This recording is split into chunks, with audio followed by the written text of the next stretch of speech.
প্রিয় শিক্ষার্থী বন্ধুরা, আজকে আমি আবার আপনাদের 29তম বিসিএস প্রিলিমিনারি থেকে ভাজক সংখ্যা নির্ণয়ের একটা অঙ্ক নিয়ে এসেছি। আমি মূলত বেসিক থেকে এবং টেকনিক সহকারে দেখানোর চেষ্টা করব। তো চলুন শুরু করা যাক। আপনার এই প্রশ্নটাতে বলতেছে which of the following integers has the most divisors, অর্থাৎ এই যে নিচের যে পূর্ণ সংখ্যাগুলো দেওয়া আছে 88, 91, 95 বা 99, যে এই পূর্ণ সংখ্যাগুলোর মধ্য থেকে কোনটার ভাজক সংখ্যা সর্বাধিক বা সবচেয়ে বেশি সেটা আমাদেরকে বের করতে হবে। এটার জন্য আপনার অবশ্যই অপশন টেস্ট করতে হবে। সেক্ষেত্রে আমরা প্রথম থেকে শুরু করি। 88, আমরা এটাকে যদি একটু ট্রাই করি তাহলে দেখুন 88 আছে। 88টাকে আমরা মৌলিক উৎপাদকগুলো বের করার চেষ্টা করব। জোড় সংখ্যায় যেন 2 দ্বারা ভাগ করব তাহলে 44 হবে। আবার 2 দ্বারা যদি আমরা ভাগ করি তাহলে হবে আপনার 22। আবার যদি আমরা 2 দ্বারা ভাগ করি হবে 11।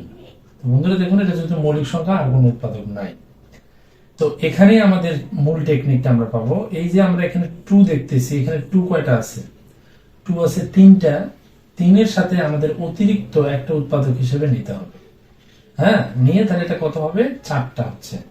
এবং 11 যদি আমি চিন্তা করি, এখানে একটা উৎপাদক, মানে কত প্রকারের উৎপাদক আছে সেটার সাথে প্রত্যেকটার সাথে এক্সট্রা একটা করে যোগ করতে হবে। তাহলে এখানে 2 আসলো। অর্থাৎ আমরা এখানে দেখলাম 4 এবং 2 পাচ্ছি। এই যে 4 এবং 2 আমরা যদি গুণ করি তাহলে যে সংখ্যাটা পাবে 4 এবং 2, তাহলে পাচ্ছি কত? 8 পাচ্ছি না? তাহলে এই 88 যে সংখ্যাটা আছে এখানকার উৎপাদক আসলে 8টা আছে। আর আমরা একটু সহজভাবে এটা বের করতে পারি কিভাবে দেখুন। আমরা যদি একটা 2 নেই তাহলে একটা 2, আবার 2টা 2 যদি গুণ করি তাহলে হয় আপনার 4, আবার 3টা 2 যদি গুণ করি তাহলে হয় 8। অর্থাৎ 2, 4, 8, 11, 22, 44, 88 এবং 1, এইগুলো টোটাল আপনার 8টা উৎপাদক কিভাবে চলে আসে। অর্থাৎ আমাদের অপশন টেস্ট করতে হবে। অনুরূপভাবে আমরা যদি এবার আপনার এই 91টা একটু ট্রাই করি, তাহলে 91 এর ক্ষেত্রে দেখুন 91টাকে আবার আমরা অনুরূপভাবে ভাঙার চেষ্টা করি। যদি এটা বিজোড় সংখ্যা 2 দ্বারা যায় না, 3 দ্বারা যায় না, এটা মূলত 7 দ্বারা যাবে। তাহলে দেখুন 7 দিয়ে যদি আমরা 91 কে ভাগ করি তাহলে কত হবে? 7, 13, 91।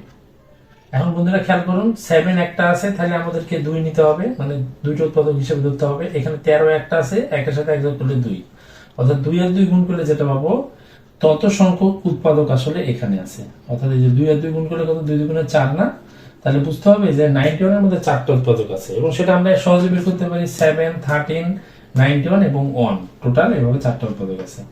অনুরূপভাবে আমরা যদি আপনার এই 95টাকে দেখি তাহলে দেখুন 95টাকে আপনারা আবার ভাঙেন।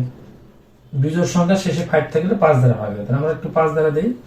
5 দ্বারা ভাগ করলে হয় 5, 19, 95। দেখুন দুইটাই মৌলিক সংখ্যা আর যায় না। তা আগের মতো করে আমরা 5 একটা আছে, তাহলে আমাদেরকে 2 নিতে হবে। আবার এখানে 19 একটা আছে, উৎপাদক একটা, এক্সট্রা 1 যোগ করতে হবে, তাহলে এখানে 2 আছে। অর্থাৎ আমরা যদি 2 আর 2 গুণ করে দিই তাহলে 95 এর মধ্যে কয়টা আপনার ভাজক আছে এটা বের হয়ে যাবে। 2 দুগুণে 4, অর্থাৎ 95 এর মধ্যে 4টা ভাজক আছে। কি কি? 1, 5, 19 and 95। এবার আমরা 99টাকে অনুরূপভাবে দেখি। দেখুন 99টাকে বিজোড় সংখ্যা, এটা 3 দ্বারা ভাগ হবে। 3 33 93। আবার 3 দ্বারা যদি আমরা 3, 11, 33। তো বন্ধুরা দেখুন এখানে আবার কয়টা 3 আছে? 2টা 3 আছে, তাহলে আমাদের 2 এর সাথে 1 যোগ করতে হবে আগের মতো, তাহলে এখানে হবে 3টা।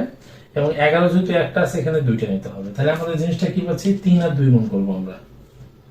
অর্থাৎ এই যে 3 into 2 যদি করি তাহলে কত পাচ্ছি? 6 পাচ্ছি। অর্থাৎ 99 এর উৎপাদক কিন্তু হচ্ছে আপনার 6টা। সেটা কি কি? 1 হয়, 3 হয়, 3 3 9 হয়, 11, 33, 99। তো বন্ধুরা আমাদেরকে প্রশ্নে বলা হচ্ছে যে which integers has the most divisors, মানে সবচেয়ে বেশি ডিভিজর কার বেশি আছে বা উৎপাদক কার বেশি আছে। তো আমরা যদি এখানে একটু খেয়াল করে দেখুন 88 এর মধ্যে 8টা উৎপাদক যেহেতু আছে, সুতরাং আমাদের অ্যান্সার হবে আপনার 88।